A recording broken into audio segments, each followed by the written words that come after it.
Hello out there and welcome to Your Next Mission video podcast. Our military has gone through a culture shift over the past few years, which has created a set of challenges impacting morale and motivation, recruitment and retention. Today we're talking with an author of Military Culture Shift to look at and understand this shift through the lens of multiple generations. You won't want to miss this one. Stay tuned. We'll be right back.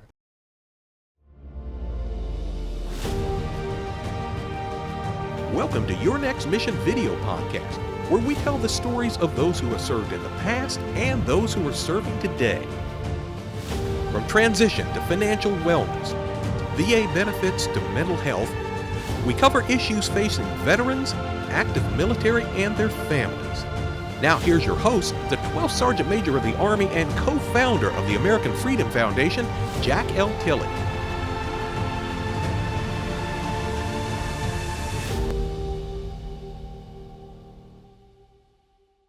Thanks for joining us, and thanks to all of our veterans and service members and families for your service to our great country. Now, before we get started, I personally want to thank our presenting sponsors, Navy Federal Credit Union, whose members are the mission, and Purdue Global, where you can start your comeback, with additional sponsorship from Blue Cross Blue Shield, FEP Dental, and Blue Cross Blue Shield, FEP Vision, and USAA. Together, they make your next mission happen. They love our veterans and families. I say it every week, we love them too. Today we're going to talk about the challenges our military and their families face in a new culture and how best to prepare for what's ahead. And I'm happy to welcome Corie Weathers, licensed professional counselor, author, speaker, military spouse, and host of the Life Giver podcast. Welcome to the show. Thank you so much for having me. Thank you to all the listeners and those that are watching for not only your service, but also what your family has done to serve over however length of time you've been serving. So thank you so much for having me. Well, thank you so much. We got a lot to talk about, but before we do that, would you tell the audience just a little bit about yourself? Yeah, thank you so much for asking. So I'm a licensed professional counselor by trade. I've been serving the military community for 15 to 20 years now, focusing on everything from marriage to leadership. I'm also a military spouse. We are currently We are stationed at Fort Cavazos, formerly Fort Hood in Texas. I always say Fort Hood. I tend to get a little bit more pity if I say that I'm at Fort Hood. No, we're still in, and it's been a joy to serve as a team, both in independent ways and together. And so a lot of what I do now is everything from coaching leaders, working with couples, but also taking the psychological framework and applying it to studying the military culture as a whole. So as you said earlier, really looking at the different generations and how those different generational values are impacting the military culture and the community and what everybody's expectations are of what military life should look like. Oh, wow. Well, I'm just excited to talk to you, Corie. I mean, you're pumping me up already here. Hey, Corie, I'd like to begin talking about, on the conference call we talked about the circle of life. So often people get stuck. I know that people just get stuck in one spot in life and never get outside or are afraid to take that step out. Would you talk a little bit about that? Yeah, we had a great conversation about just this idea of what does it mean to live your life in a way, thinking about what really matters. And I think that's been a really interesting thing for me to study in looking at how do people arrive at a certain point where they kind of get to this second stage of life and really discovering what matters. And what would it look like for us to know that ahead of time and live that way intentionally earlier? We see so many people hit what we call that midlife crisis. So many of our service members and families kind of hit this point where you're starting to question, you're kind of coming to the end of yourself and realizing all these tools and all the strength that I have to accomplish things, maybe even make my relationships work, that something isn't quite working the way that you wanted it to. Or maybe you're coming to a place of retirement or transitioning in your career and asking yourself, what really matters here? I've given my life and my energy and my talents to something, and that can't be all there is. And so to your point, this whole circle of life is getting to this place where we start to really look at what really matters, who are the people in our life that really matter, what is it like to live with integrity and being kind to ourselves in a way that really matters? And how does that inform the way that we live and do relationships and even work around us? So I think it can be really powerful when you start asking those questions earlier than most people, instead of waiting for retirement, waiting for that midlife crisis, or waiting for things to maybe go wrong. And how do we just do that earlier and live more intentionally? Well, I think the other problem is when you get into the circle and when you stay in one circle, you never grow. You don't Yes. develop. You don't see the. I mean, I used to tell people when I came in the Army, went basic AIT jump school, and then went to Vietnam at the time, and then came back, and I went from 17 to at the time 17 to 55.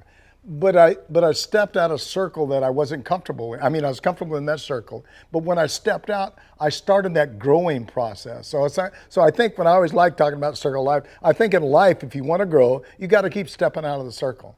You got to keep Oh, challenging yourself all the Oh, way through. 100%. Yeah. In fact, one of the thoughts that's been on my mind recently is I've had a lot of people ask me about imposter syndrome. Is this, this feeling of, should I be the one that does this? Am I capable of doing this thing that I'm being asked to do, or stepping into a new season, a new circle, a new venture? And we all have that feeling of uncertainty. And I think you're right. It is about growth. And I've been thinking a lot lately about how if I don't have that discomfort, if I don't have the feeling of being stretched, even to the point of that imposter syndrome where I'm asking, am I capable of doing this? That I'm not challenging myself to grow.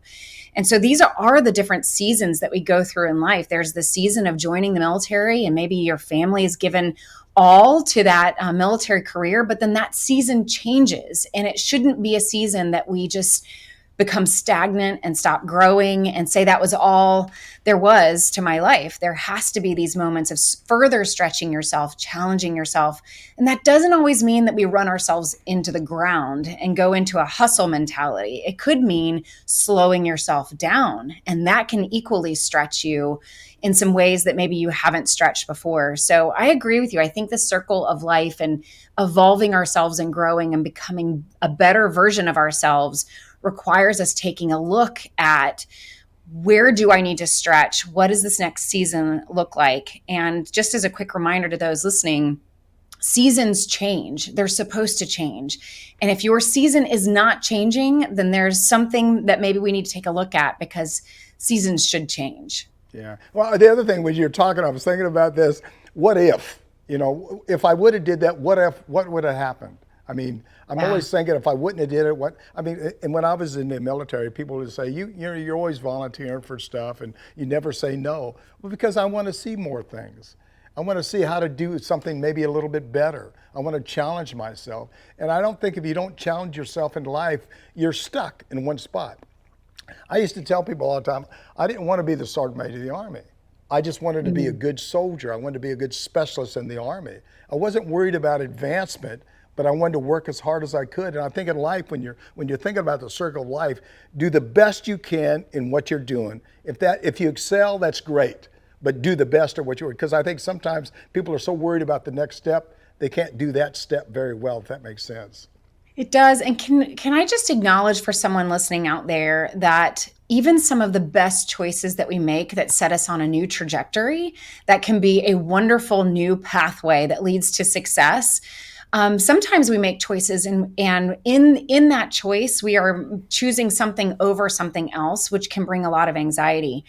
And so I think it can bring up regret. It can bring up doubt. It can bring up wondering, is this the right step to take? And I heard someone once say that this was really profound for me to hear, that every choice we make is a death of 1,000 dreams. And that sounds pretty dark, but when you Yeah. think about it, every choice of saying yes to something, even something positive that stretches you beyond what you feel like you're capable of now, is saying no to something else. And that can be a reminder that even the best choices that lead to success can come with a cost, and that's okay. But also recognizing that it's also okay for us to process when I am making that choice, what am I valuing over something else? We have a lot of people listening right now that might be trying to make a choice of transitioning and retiring or leaving the service.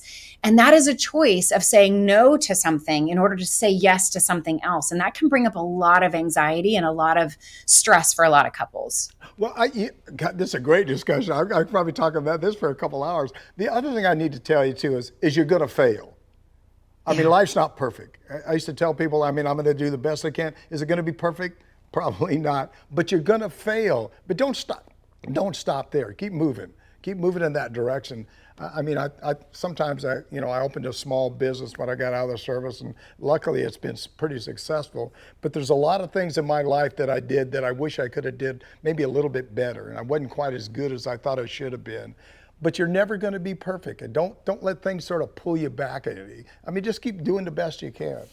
Oh, so important. I mean, we could have a whole discussion on listing out all of our failures, right? I think the best way to go forward is to know that you're going to fail. And if you can catch that failure quickly before there's too many consequences for that failure, the better, right?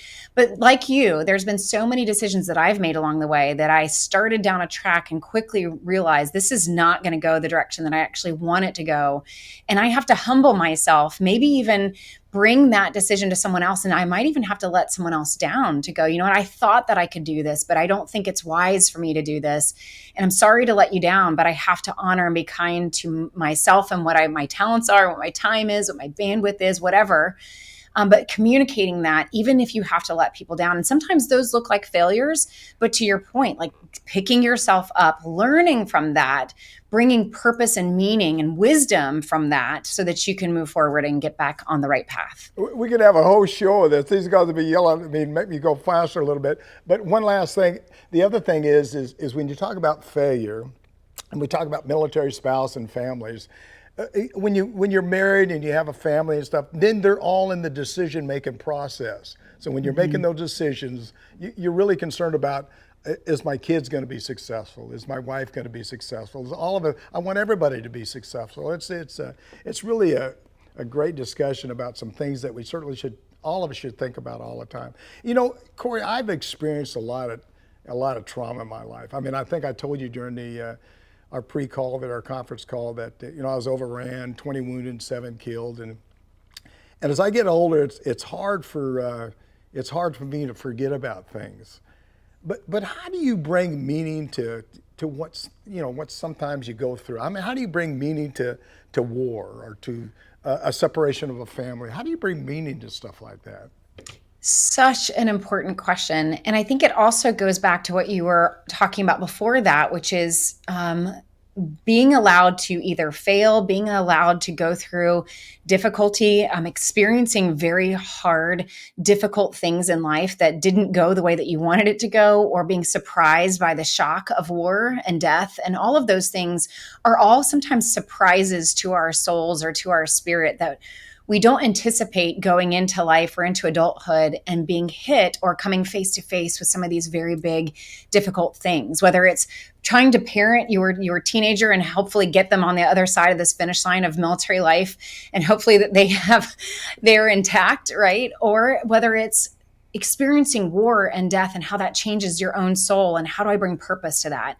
And I think it really is about, first of all, it's understanding and deciding for yourself, what do you believe about life? What do you believe about your life? What do you believe about God or death or a higher power or all of those things? Because there is some element of stepping outside of ourselves because we can't make sense of evil or make sense of these kinds of hardships on our own.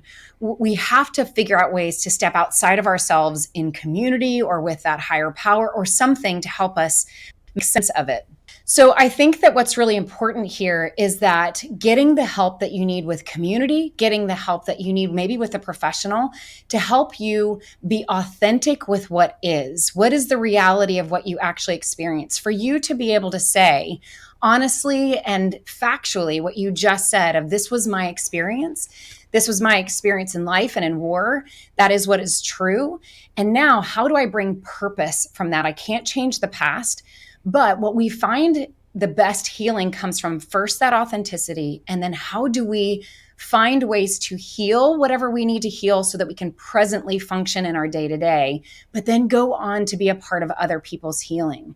Whatever those lessons that you learned about community, life, carpe diem, like really experiencing the joy of your family, your grandkids, life, the fact that you have another opportunity to breathe, the next day, those inform how you engage in relationships around you and bring purpose and meaning out of that experience. People get to decide, all of those of you who are listening, whether it was trauma you experienced in war, whether it was trauma from your childhood or difficulty at different stages of your life, it's being able to decide what is the wisdom that comes from that experience and how do I bring that wisdom to other people and inspire them to walk through it and persevere their own difficulties and find the other side as well. That's where we experience joy. Yeah. When we talk about war and we talk about God, I think everybody that goes to war gets closer to God. I remember a bunch of times that I was, this is years ago, in the jungle, and I remember saying, God, if you just get me out of here, I'll never do it again, whatever it was. But I used to pray all the time about getting out. The other thing I'll tell you is when you go to war, your heart turns black. You don't see things the same way. I wish there was a way to explain to people how you're going to change when you go to war, because you do change, whether or not you know it or not. And when you come back, you're a different person. You're going to look at things just a little bit differently, and it takes you a long time to sort of recuperate. I'm not sure you ever really recuperate. And this sort of leading me. Go ahead, Corie. You going to say something? Yeah. Yeah. Can I respond to that Sure, for just a second? absolutely. And I don't mean this in a challenging way. Actually, Yeah. one of the things that my husband and I talk about as we've worked with so many service members who've also gone through some very difficult circumstances. For instance, our first deployment was a historic deployment where 2 Medal of Honors came out of that one battle. And we've had a couple movies and lots of books and things that came out of that experience. And so lots of, like you just described, moments where you have the opportunity to leave war or leave what my husband calls bizarro world, where it's an entirely different planet versus coming home to, America and to your family and to the nation. And the contrast of those two worlds. And can I just say, maybe instead of your heart going black, I would describe it as your heart wakes up. Because I think that what a lot of service members describe is a new perspective on life and living, like we were talking about a few minutes ago, a different perspective on what it means to serve, what it means to survive, what it means to live and walk through this world around sometimes even strangers, knowing what you know. And although I agree with you, there's a lot of darkness that we can pull from that, an awareness of the worst of what humanity can be to each other. There is also, out of our service together and the unity in that, the realization that we've also seen the best of what we can be for each other. What you do with your battle buddies, the love that you have. When we talk about loss, which is really threaded throughout trauma, loss is only there. And the only reason why grief exists is because we loved in the first place. And every moment of that reminder of loss or mourning or sadness is actually a celebration that we loved something big, that we cared about something. It is an opportunity to celebrate that relationship, not just grieve it that it's gone. And so I would just maybe challenge that, because when we talk about our heart going black, it can really turn for some people into a shameful, judgmental place and making us feel very other. When I'm coming at this from a strengths place, that you have been woken up to something that not everybody has had the gift, if we want to call it the gift, of waking up into it. And now how do you go into the world knowing this with this new wisdom of what, again, really matters, and the gift that you can give to the world now that you're awake? Does that make sense? Yeah. Well, it does make a lot of sense. But the other thing I'll tell you too is that when you go into the military, you're taught to sort of keep things to yourself. You know what I mean? Yeah. You don't want nobody to see a chink in your armor. And so I'm not really going to tell you how I feel. I don't communicate how I feel. And so really, I've talked to a bunch of people about this. I think we have a lot of veterans that get out of the service and have a heck of a time transition out of military. And that's because they don't really know how to share that information with other people, with people that really understand them. And that's the difficult part. And it just, I don't know, it's just tough. And the last thing I'll tell you, I got to tell you a little story about, I talked about God a minute ago. I had a Bible in my, a little pocket Bible I carried when I was in Vietnam years ago. And they give it to you when you got in country. And I remember I took that Bible and I put it in a 50 caliber can. And I'd been there maybe a month or something like that. And I opened the Bible up and there was a little spot of blood on this Bible on the front page, first page. And I thought, wow, where did this come from? So of course, right or wrong, I kept it and I said, this is my lucky Bible. And so for the whole time, now remember half my unit was killed when I was there. And they was, in the same platoon I was in, half of them got killed before I got there. Half of them got killed while I was there, and they got killed. A few of them got blown up after I left also. But anyway, I never got hurt. And I kept that Bible in a 50 caliber can. And I remember the day I was leaving, they had alerted me to leave to go back to the States. And I opened that can up and the Bible was gone. Weird. So what happened to the Bible? And so in my mind, now, as a young 18-year-old kid, I said, that Bible was there to protect me. It's about believing in life, about believing in God, about believing in yourself. And you have to find those strengths for you, whatever that strength may be. And for me, for that particular time in my life, was my Bible, right? So it's... What's beautiful about you sharing that is that, you described so many service members that go into war and my husband says the same thing as a chaplain, that you go into war and if you don't decide ahead of time what you believe about certain things, war has a way of helping you decide what it is that you're going to believe. As you were sharing that story, there was part of me that was thinking, it's amazing to me that just one little drop of blood before you even knew you were going to encounter as much bloodshed as you actually did, that it was almost this foreshadowing of what you were going to need, a picture before you even knew what you were going to need on what you were going to rely on. And knowing that you had this thing that almost painted a picture for you of what was to come, to protect not only maybe you felt physically protected, but also emotionally and spiritually and mentally protected, knowing that there's something outside of yourself, that we are not meant to do this life by ourselves without guidance, without hope, without faith, without something. And everybody who finds themselves at a place of crisis or the end of yourself, whatever that looks like, it really is a very important part of our adulthood where we realize we can't do it by ourselves. We need something outside of ourselves. And then the next question is where do I seek that? For some of you listening, it might be just reaching out to a friend, a battle buddy, somebody who understands what it's like to come out with a changed heart. And for others that are listening, it might be entertaining questions about faith again and questions about, was there a higher power or something else that you believe in that allowed you to go through the things that you've experienced, but allowed some sort of protection?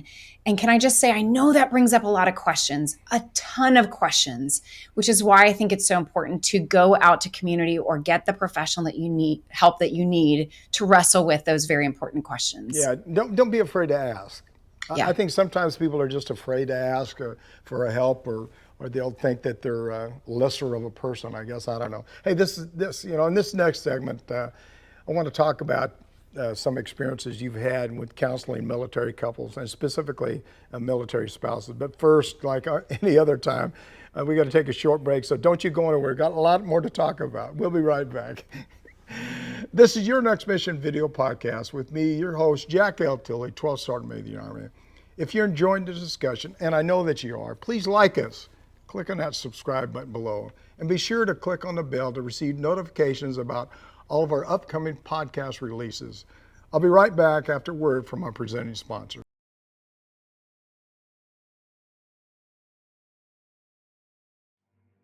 You're watching Your Next Mission video podcast, proudly presented by Navy Federal Credit Union, the most trusted credit union owned by members of the military community, serving all branches of the armed forces and their families. Their members are the mission. Learn more at NavyFederal.org. And Purdue Global. You're ready for a comeback, and with Purdue Global, you can do more than take classes. You can take charge of your story, of your career, of your life. Earn a degree you can be proud of and get an education employers respect. Start your comeback at PurdueGlobal.edu. Now back to your host, the 12th Sergeant Major of the Army, Jack L. Tilley.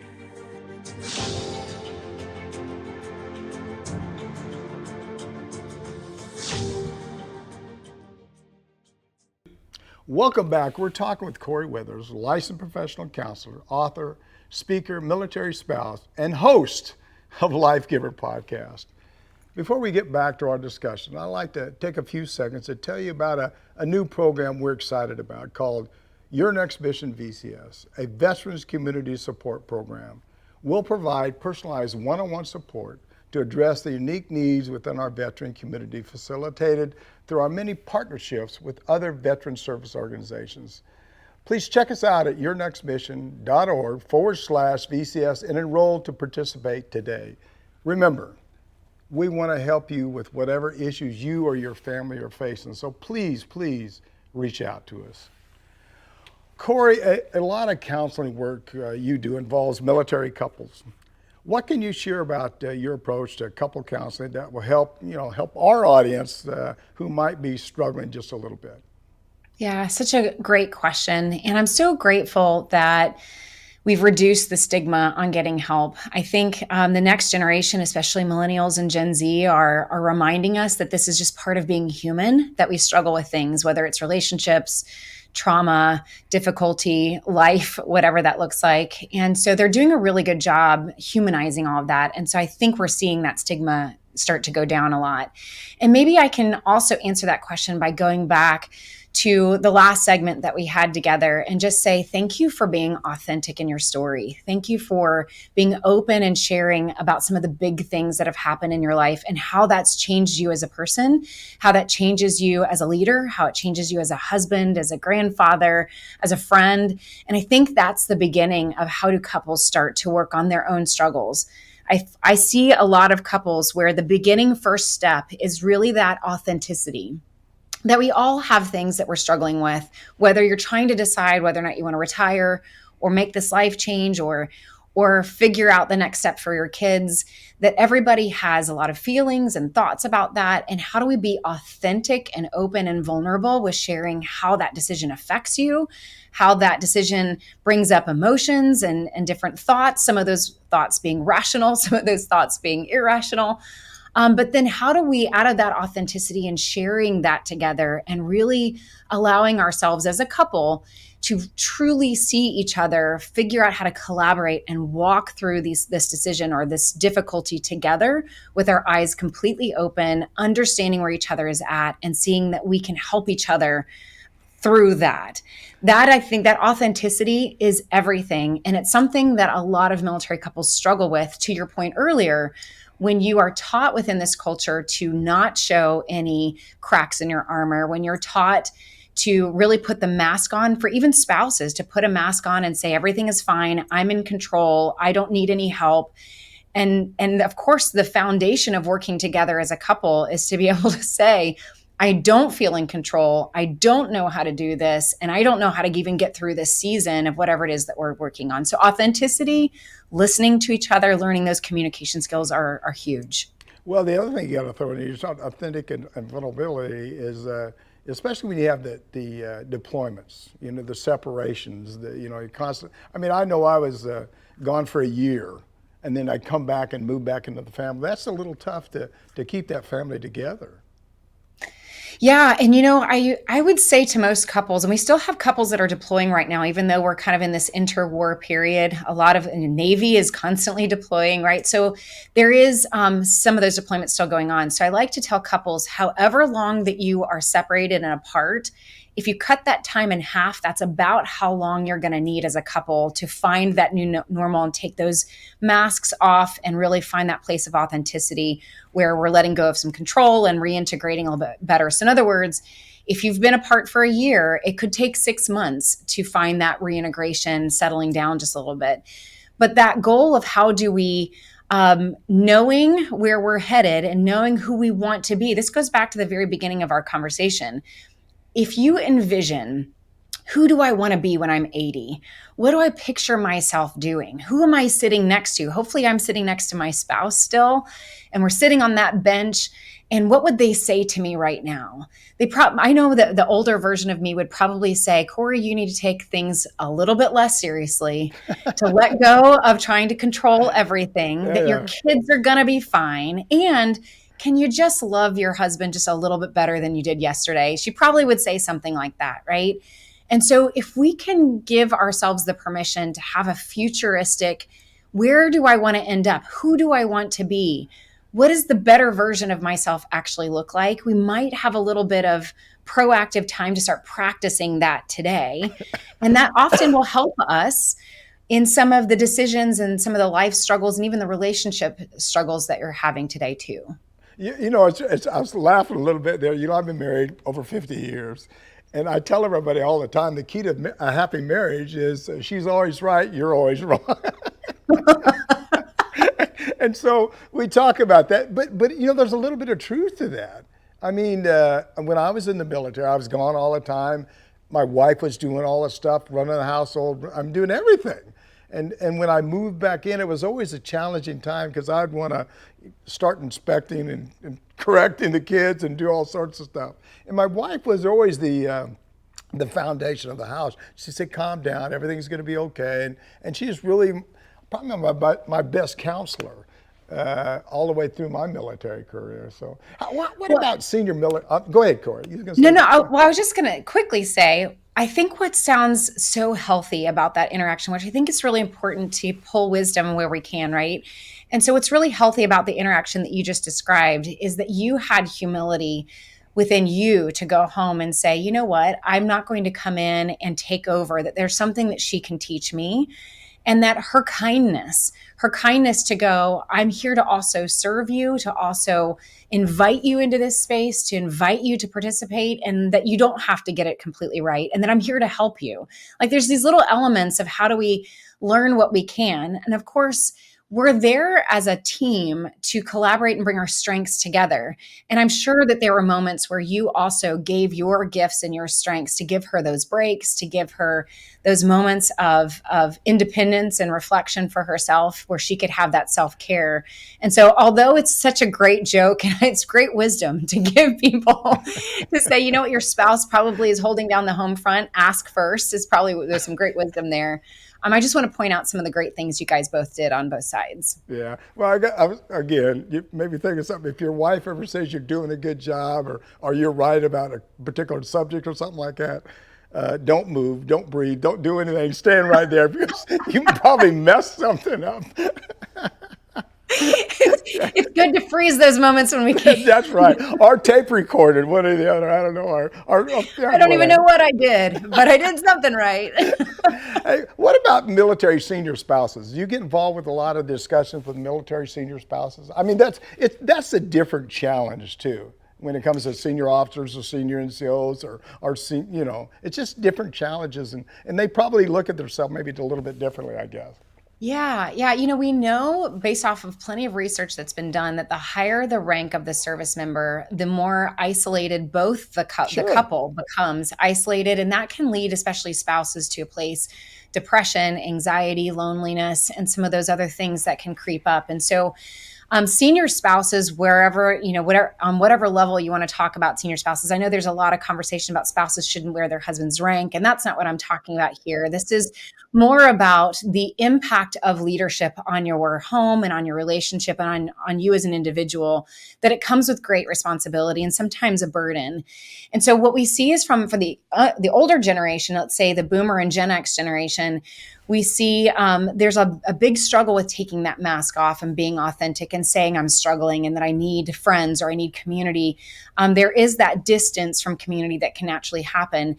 And what we're seeing in the younger generation is an invitation to two-way conversation, two-way feedback, and a relationship. And so we're seeing some of those things shift, hence the book Military Culture Shift. We're seeing things change, where even our senior leaders are given opportunities to be more authentic and that is welcomed, that being human is the way that you build trust with the younger generation rather than being perfect.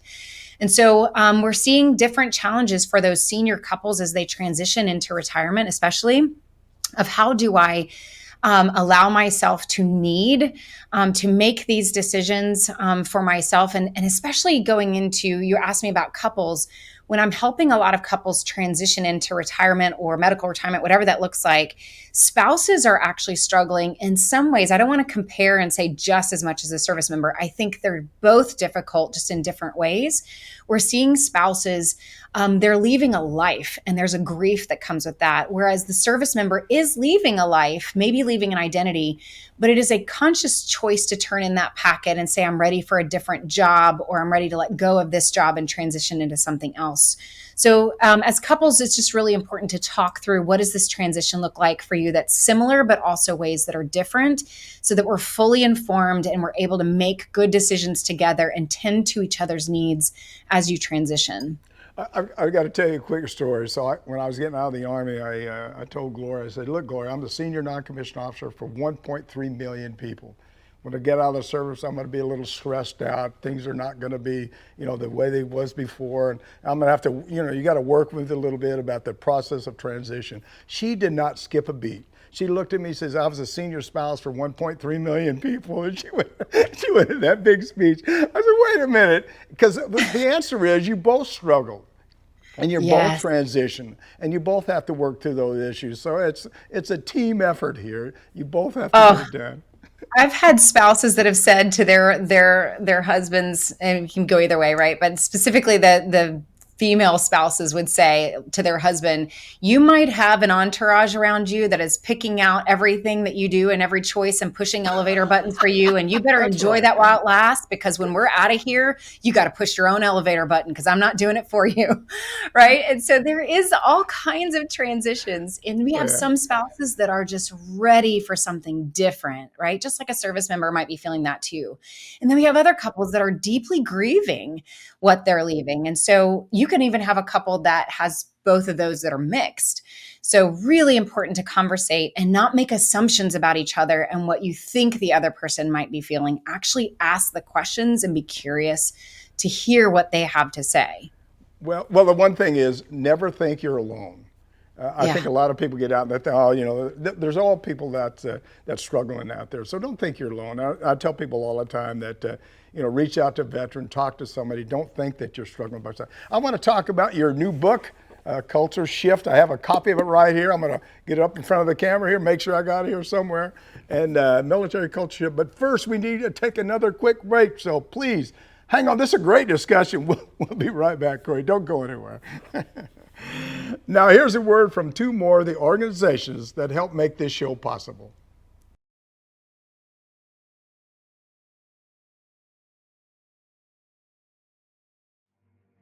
You're watching Your Next Mission video podcast, brought to you in part by Blue Cross Blue Shield FEP Dental, Blue Cross Blue Shield FEP Vision. Part of transitioning out is that dental and vision insurance breaks off from your medical insurance. Vision and dental is very important to be able to enjoy your retirement. Blue Cross Blue Shield makes the transition so much easier. And USAA. A promise is a trust not to be broken, whether spoken with an oath or sealed with a pinky. And after 100 years, we're still taking care of the military community and their families. That's our mission, always. Now back to your host, the 12th Sergeant Major of the Army, Jack L. Tilley.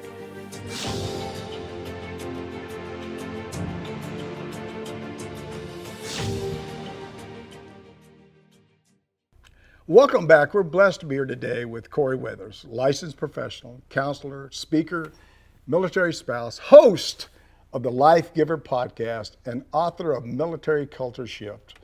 Remember, this is your show. We know there's so many issues directly affect you.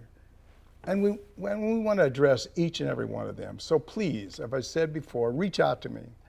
Tell me what topics you'd like us to cover. You can call or text me at 844-424-1134. Send me an email at smatilley@yournextmission.org. And guess what? I'll reach back out to you.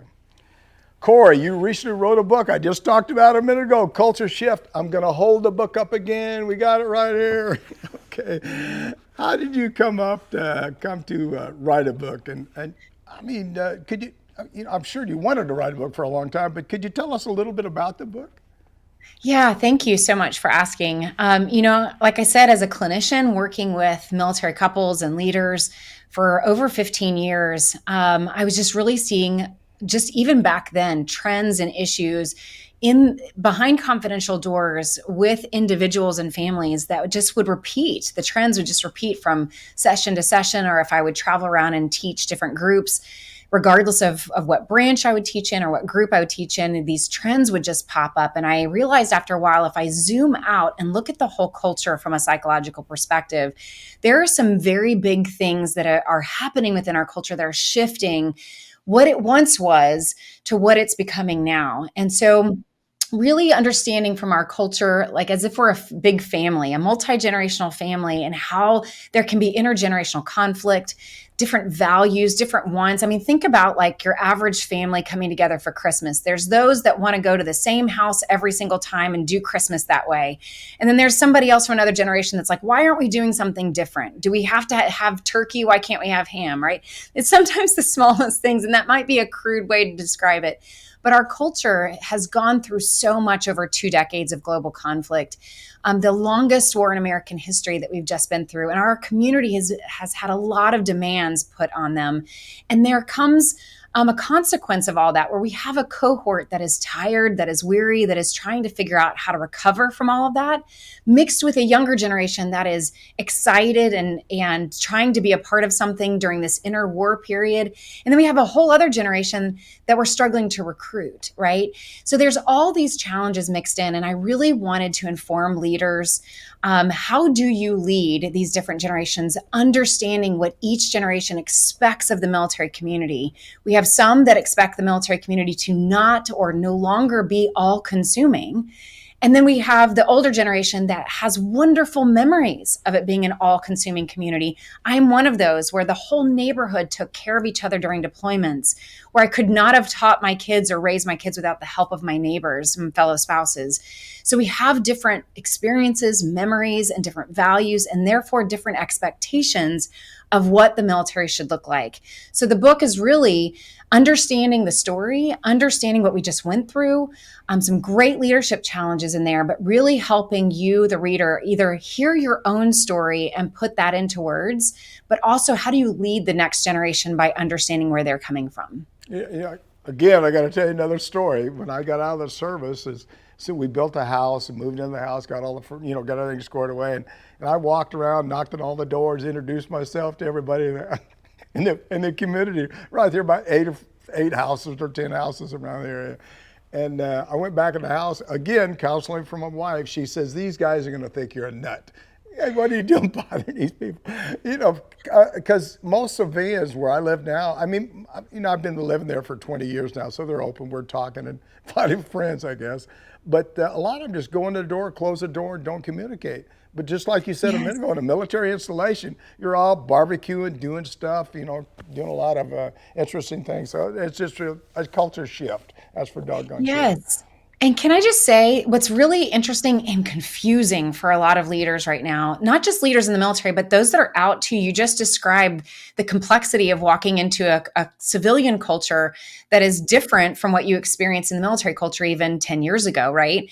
And so a lot of people are having that confusion. What's even more confusing is that Gen Z is actually asking for more in-person opportunities, even though they have a little bit of anxiety about that. They're craving it, right?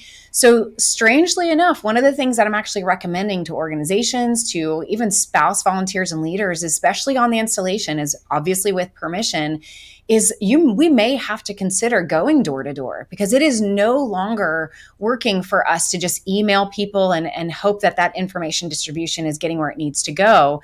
We are, especially post-COVID, coming back to a place where people are really valuing and craving in-person relationships and in-person communication. We just have to navigate, how do we do that in this time, in this culture?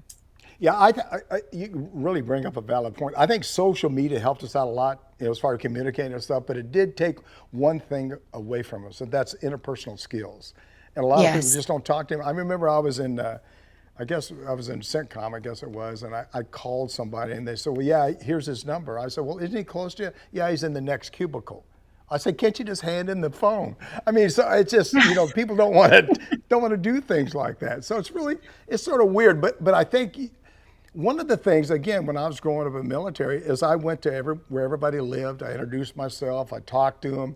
I'd sit down once a week with them, as a platoon, and say, guys, you got any problems or issues and stuff. And I think we've got away from that in war.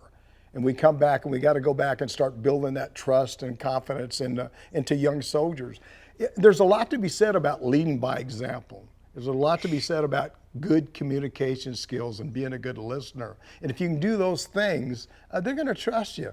But you can't say, do this, and you don't do it with them. You got to sort of, again, lead by example. It's a tightrope to walk, but soldiers know this is an old saying now, but soldiers know if you're real or Memorex. They know if you really care. And spouses know if you care about them by your actions and the things that you do. Last thing, and I'll get off this subject here, and making sure that you follow up. If you say you're going to do something, do it. And if you can't do it, go back and say, hey, look, I can't do this, and this is the reason why. Open communications, and you can't be successful at everything, but I tried, and I'll do the best I can. So. Oh my goodness. That is everything that Gen Z is actually asking for is trust. We say trust is do the right thing for the right reason for a really long time. And that includes exactly what you just said of do what you said that you would do. And that's what Gen Z is looking for from the institution, but also from leaders. And, I find that most of the generational conflict is not, and by the way, here's a hint, this is also true in marriages as well, that most of the conflict doesn't come from us valuing different things. We actually value the same things. We just might value them in a different order. Oh, yeah. We tend to take the things that we care about and kind of throw them out on the table as if they all have equal weight, when really we don't realize that we rank them. So being able to say, these generations, they all value work, they all value the community, they all value family, they all value their family and your family, but really it's in what order. And so the biggest clashes that we're seeing is that the boomer generation, those that are farthest apart from each other, the boomer generation was willing to work overtime in order to provide for their family. That's how you climb the ladder, is trust towards and loyalty towards the institution. Whereas Gen Z doesn't earn trust. You have to earn it. You don't start with it. And also that they value so much their well-being outside of the job that they're willing to be less loyal to the institution if it robs or takes away or taints the quality of their life outside of the job. And that doesn't sound altogether unhealthy. So we're valuing work, we're valuing family, but we might be valuing them in different order. And so to your point, ask questions. Lean in, get to know the people around you. And I think you'll find there's a lot of things we have in common. And some of the things that each other is asking for is not as crazy or as outlandish as you think. Well, the other thing, too, is you got to listen to them. If they come up with a great idea, hey, look, that's a great idea. Let's use it. Don't think that a good leader listens to everybody and then sort of sorts it out and makes the right decision based on what he thinks is a right decision, I guess. But you got to listen to everybody. Everybody's got a good idea or suggestion. I remember I went to the, I don't know, I guess when I was a platoon sergeant, I used to ask platoon once a week, I say, anybody got any good ideas? Or do you have a question I can't answer about a particular subject? And I'd tell them what the subject was, and they'd try to stump me. And I said, if you could stump me and get me so I didn't know the answer to the question, then you can have a day off. And I'd give them a shot, every one of them. And they'd shot. And most of the time I won, but I did lose a few where they got up and they got ready. But I made it fun, but also educational. You have to challenge people and make sure that you get them there thinking about what's going on, and also make it a little bit of fun. The other thing is, I think it's really important, is I used to tell commanders I work with, I'll tell you the truth, the absolute truth. I'm not going to caveat anything. And I think you have to be truthful with the people that you're talking to. If you make a mistake, you made a mistake, here's what you did, here's how we're going to correct it. Not that I'm going to kill you because you did it, but I want you to be the best you can be. And I think sometimes we get away from trying to be kind and gentle. I'm going to be kind and gentle, but guess what? In the military, in the jobs that we have, it's not a joke. I raise my hand, protect and defend the Constitution of the United States. That means I'm willing either to die or take a human life.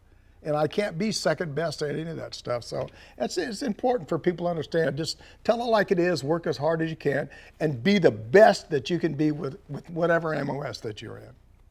Yes. And, Gen Z would call that transparency, right? Mm-hmm. Like we would say being truthful and being honest and direct. And they value that just as much. And they want that so desperately. And they call that transparency, right? So just being able to say the truth, even if it's a hard truth, they value and respect, and it will build trust with them when you have that integrity and that transparency. So I love that you made it fun. I can't tell you how many leaders that I've worked with that there's people in the room and they're trying to solve a problem like you described. And there's a younger generation that's in the room that is bringing a solution that is more efficient. And yes, there's a learning curve to it, but they're bringing a solution. And the generation that's around them is unwilling to listen because it will cost them something. It will cost them something they have to learn, time, energy, and whether or not they have the bandwidth to do it.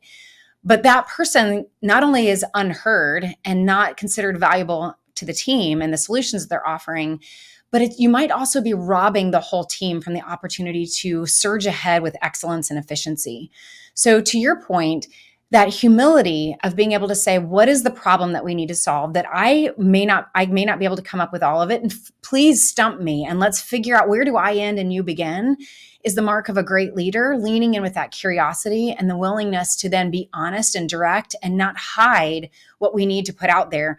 I always say we just have to pair it with kindness, which I hear in your voice too, right? So many leaders think that to be transparent and honest means I have to be direct and strong. And that can be true. But the difference between that, aggressiveness and being the mark of a good leader that people want to follow is that we are, instead of aggressive, we're kind. Yeah. Well, the other thing too is you got to train them to take that next step. I want you to be the best you can, so you can move up to the next level. So you can move up to the next Yes. level. Oh, this is a great discussion. I probably could talk to you for a couple hours, but I'm not going to be able to do that. Hey, most currently military service members experience, Operation Iraqi Freedom, and now face a whole different culture of our military. How is the military culture shifting to these incoming operations? I mean, the generations, I guess. Yeah, I think everybody would agree. So much is changing, right? We went from 2 decades of trying to maintain 2 major global conflicts at once, to now we have smaller conflicts that we're managing. And there's lots of questions of, should we be focusing on one? Should we be focusing on 2? Or do we have the capacity to address all of the small global conflicts that come up with also deterring, right? And so that's such a big question. But I think that as our military and our community is evolving, our world is evolving, conflict and cybersecurity and all the different kinds of warfare is evolving too. I think we just have to keep an open mind. I mean, I know we're seeing that within the culture right now, as we have a whole good half of the community is preparing for large scale, right? And then we got a whole other part of the community that's preparing for more of a cyber war, right? And so there's a lot of confusion of what we might be facing. But I can tell you, this is what I would say to those that are still in, and maybe to those that are out that still want to take part in serving the community. This is the time to rest. This may be the closest we have to peacetime right now. Even though it may not feel like we're in a peacetime, this may be the closest we've got. And so I think the real question is, how do you take care of yourself? How do you take care of your home, your relationships? If you're out and you feel like you have some stability and something to offer in your life, to what can you give back and bring purpose out of your own experience to the community now? Because there's a greater divide between our military community and the nation than we've seen before. And so there's still a lot of need. So being able to ask yourself the question, what do I wish that I would have had, or what I wish I would have been given as I transition? And how can I offer that to heal the next cohort that's getting ready to retire, who just went through a lot, especially went through that moral injury of the Afghanistan exit the way that it happened. So there's a lot of work to be done, but that is, I think, my consistent call to the community right now is rest. It's a time of reconstitution and just keeping our minds open to what might be asked of us. There you go. Well, this has been a great discussion, and I just, first of all, I appreciate all that you do and all you continue to do. And so keep up the good work. And if we can ever help you in any way, please let us know. Do you have any final thoughts, anything you want to share with the audience, or anything maybe we missed, or if someone is struggling and you want to reach out to them, how would they do that? How would they reach out to you? Yeah. First of all, well, thank you for such a fantastic conversation. You can find me at CorieWeathers.com. All of my social media is Corie LPC. It stands for Licensed Professional Counselor, so Corie LPC. But I think to just kind of wrap up, I would just say to those that are listening, especially, I'm going to just go back full circle to what we started with. When we talk about this circle of life, there are so many things that we're going to get to do in our lives. Some of them are incredible high points, and some of them are incredible low points. All of that together makes your life more colorful, makes it more rich. We talked about your heart. There's times where we go through things where it feels like your heart is changing or has been changed. None of that is worth it if you don't have or get to a point where you decide what really matters in your life. And usually what really matters is the close family and people and relationships that are around you. And I think most of us would agree some of the best relationships outside of our immediate family are the people that we've served with, that walked alongside us, that helped us survive whatever it was, whether you're a spouse going like holding down the home front or whether you're a service member on a deployment. And so that's what really matters, is you continuing to grow, you continuing to stretch yourself, to challenge yourself to become a better, kinder, wonderful person that also gives back to your family and gives back to others. So I would just say be kind to yourself and be kind to others. It's worth it. And thank you so much for the opportunity to just enjoy your stories. We do need to share more stories, and we need to listen to each other's stories better. So thank you for the opportunity for me to sit in a seat and hear your stories as well today. So thank you. I need to subscribe to your podcast so I can listen to your stuff on the show. You're so interesting. Well, again, thanks for being with us today, and thank you for what you've done and what you continue to do. Again, if we can ever help you in any way, please let us know. Thank you so much. Thanks again to Corie Weathers for being with us today. I'm Jack Tilley, 12th Sergeant Major of the Army, and you've been enjoying Your Next Mission video podcast, and thank you for joining us. Log on to our website at yournextmission.org and leave me a review. I hope it's always a good one, but if it's not, I guess I could take that one. While you're there, you can visit our nonprofit and corporate partners who have jobs and services available that can assist you in your transition from the military. And check out our job board with partnership with Recruit Military, where you can search for a job that's just right for you. You can follow me on all my personal social media pages: Facebook, Twitter, Instagram, YouTube, LinkedIn, and Rumble. And if you like what we're doing with Your Next Mission, please click on that subscribe button below. And don't forget to click on the bell to receive notifications of our upcoming video podcasts. Don't forget, we want to hear from you. Please leave me a message or send me a text at 844-424-1134. Send me an email at smatilley@yournextmission.org. Again, thanks to Corie for joining us. And this is the part where I give my final thoughts, and I really, quite frankly, don't know what to say. I mean, we talked about God. We talked about believing. We talked about change in life. We talked about the circle of life and be able to step forward in life and don't be stuck in one spot all your life. But really what we talked about is believing in life, believing in God, believing in yourself, and never being stopped in one spot. Take that step forward, because I tell you, if you take a step forward, you grow. I said a minute ago, when I went to war, I went from 18 to 55, and in some ways that was probably the best part of my life, going to war. It changed me in good ways, and it probably changed me in some ways I probably didn't really like, but it made me change. It made me see life in so many different ways. So appreciate everything that you have and everything that you will have in life. Believe in yourself, believe in God, believe in our country.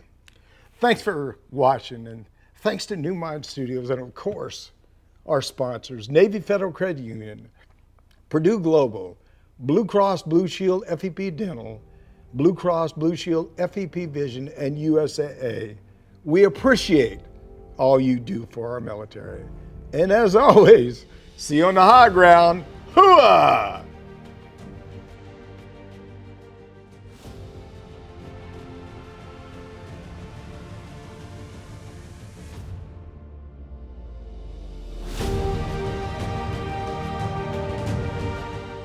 You've been listening to Your Next Mission, brought to you by the American Freedom Foundation. Learn more by visiting yournextmission.org.